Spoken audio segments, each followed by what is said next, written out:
India's number 1 varicose veins hospitals అబీస్ను సంప్రదించండి. మీ నొప్పి లేని ప్రయాణాన్ని ప్రారంభించండి. వాగర్థావివ సంపృక్తౌ వాగర్థ ప్రతిపత్తయే జగతః పితరౌ వందే పార్వతీ పరమేశ్వరౌ.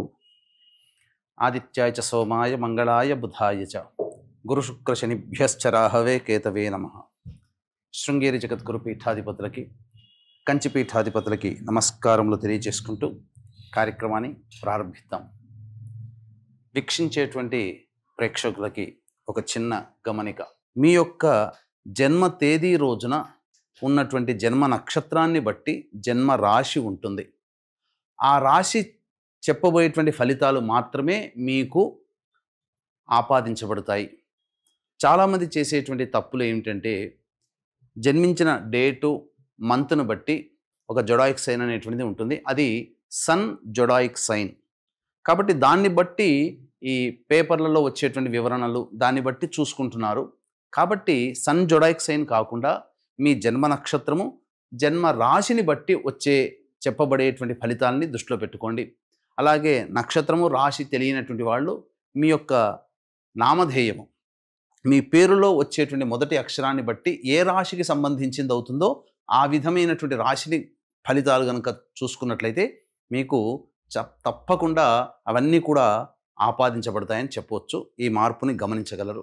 ఆగస్టు 3వ తారీఖు నుంచి 15వ తారీఖు వరకు కుంభరాశిలో జన్మించినటువంటి వారికి ఏ విధంగా ఉండబోతుందో తెలుసుకునే ప్రయత్నం చేద్దాం. రాశిలోనే రాహువు, 7వ స్థానంలో కేతువు.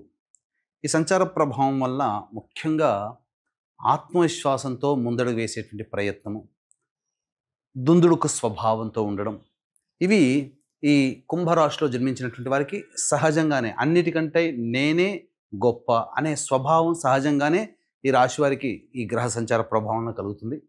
అయితే ఏలినాటి శని ప్రభావం కూడా గురైనటువంటి సందర్భం. కాకపోతే శని వక్రీకరించినటువంటి కారణం చేత జన్మశని ప్రభావం కూడా ఉండడం. ముఖ్యంగా ఈ శని వక్రీకరించి కుంభరాశిలో రాహుతో కలిసినటువంటి ప్రభావాన్ని కూడా ఉండడం వల్ల ఒక రకమైనటువంటి అంటే దుర్యోగం అనే చెప్పవచ్చు. ఏది పని అవుతున్నట్టుగానే ఉంటుంది, కానీ ఏ పని ముందుకు సాగదు. కనిపించడానికి మాత్రం ఒక మాయలాగా ఆ పని అయిపోతుందిరా అన్నట్టుగా ఉంటుంది, కానీ ఆ పని పూర్తి కాదు. అంతిమంగా ఆ యొక్క రిజల్ట్స్ని మనం ఫేస్ చేయాల్సినటువంటి పరిస్థితి.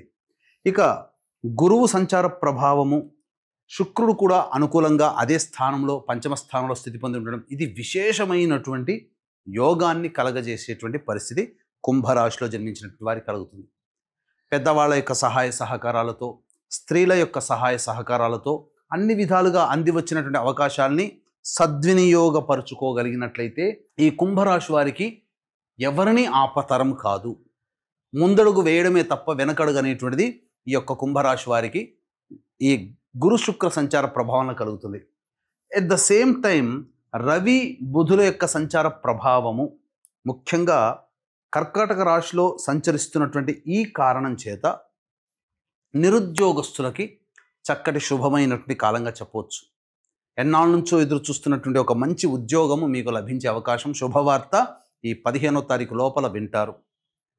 అలాగే ఆల్రెడీ ఉద్యోగం చేస్తున్నటువంటి వాళ్ళు మంచి హోదాతో కూడుకున్నటువంటి ఉద్యోగం లభించాలన్నా, లేదా వేరే కంపెనీల్లో ప్రయత్నం చేసి మంచి హోదాతో ఉన్నటువంటి ఉద్యోగం పొందాలనుకునే వాళ్ళకి ఇది శుభతరుణం. మంచి శుభవార్త ద్వారా భవిష్యత్తులో ఒక కీలకమైనటువంటి మార్పుకి శ్రీకారం చుట్టబోతుంది ఈ రవి బుధుల యొక్క సంచార ప్రభావం చెప్పవచ్చు.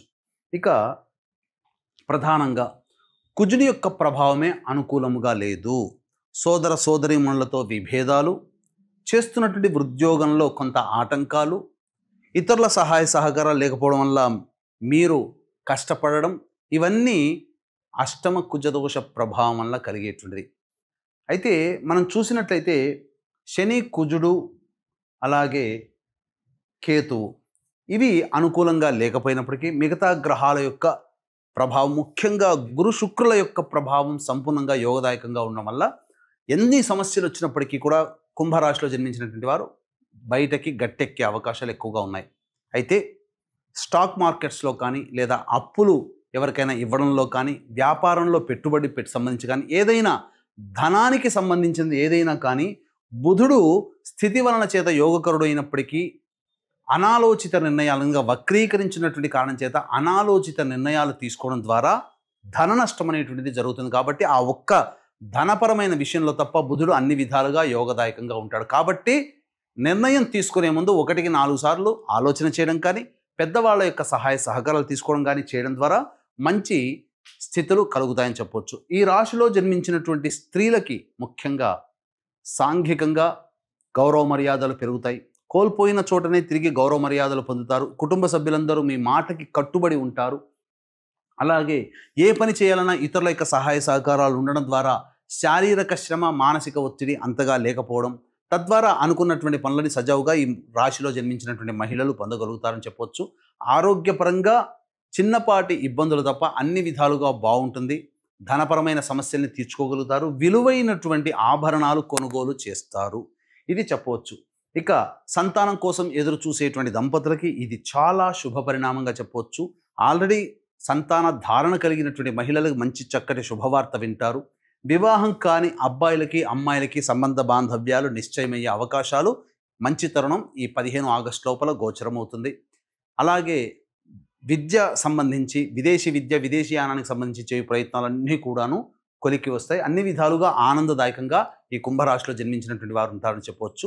దైవానుగ్రహం తప్పనిసరి. ఇట్టి దైవానుగ్రహం అందరికీ అందించాలనేటువంటి ఒక సదుద్దేశంతో వరలక్ష్మీ వ్రతము, శ్రావణ లక్ష్మీ పౌర్ణమి కలిసినటువంటి అద్భుతమైనటువంటి యోగము ఆగస్టు 8వ తారీఖు రోజున రాత్రి 9 గంటలకి కార్యక్రమాలు ప్రారంభమవుతాయి. మీ జాతకరీత్యా కలుగు విద్యాపరంగా, వివాహపరంగా, దాంపత్యము, అనారోగ్య సమస్యలు, ఆర్థికపరము, వ్యాపార సమస్యలతో ఇబ్బందులు పడేటువంటి వాళ్ళ కోసమై, మరియు మేష, మిథున, కర్కాటక, సింహ, కన్య, వృశ్చిక, ధనుస్సు, కుంభ, మీన రాశుల్లో జన్మించినటువంటి వారికి శనిదోష నివారణ పూజలు, హోమాలు అనేటువంటివి జరిపించడం జరుగుతుంది.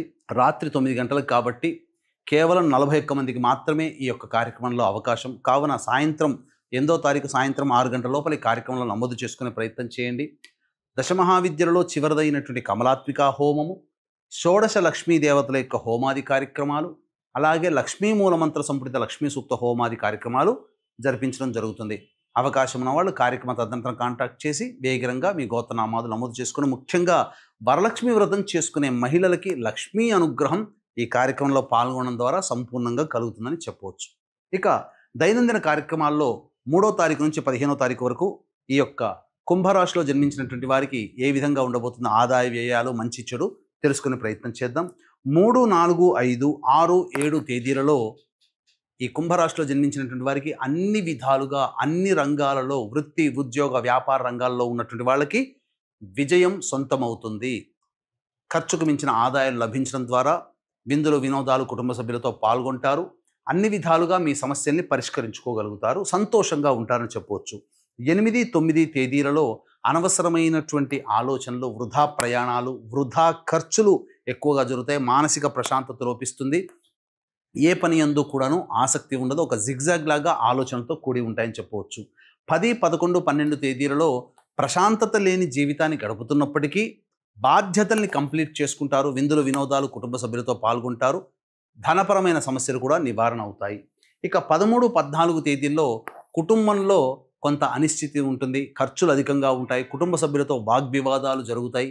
ప్రధానంగా ప్రశాంతత లేని జీవితాన్ని గడుపుతారు.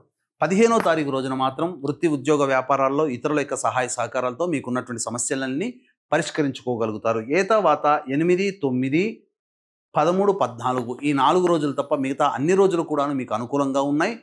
గ్రహస్థితులు కూడా అనుకూలంగా ఉన్నటువంటి కారణం చేత మంచి శుభ పరిణామం, అన్ని విధాలుగా ముందడుగు వేసేటువంటి పరిస్థితి ఈ కుంభరాశి వారికి గోచరమవుతుంది. అలాగే ఆగస్టు 8వ తారీఖు రోజున శ్రావణ లక్ష్మీ పౌర్ణమి, వరలక్ష్మి వ్రతం కలిసిన అలభ్య పుణ్యతిథి రోజున వరలక్ష్మి వ్రతం చేసుకునే మహిళలందరూ కూడా ఈ యొక్క కార్యక్రమంలో గోత్రనామాలు నమోదు చేసుకోవడం ద్వారా మంచి జరుగుతుంది. పూజ చేసినటువంటి తామరమాల మీకు ఇవ్వడం జరుగుతుందని చెప్పవచ్చు. సర్వం శ్రీ ఉమామహేశ్వర పరబ్రహ్మార్పణమస్తు.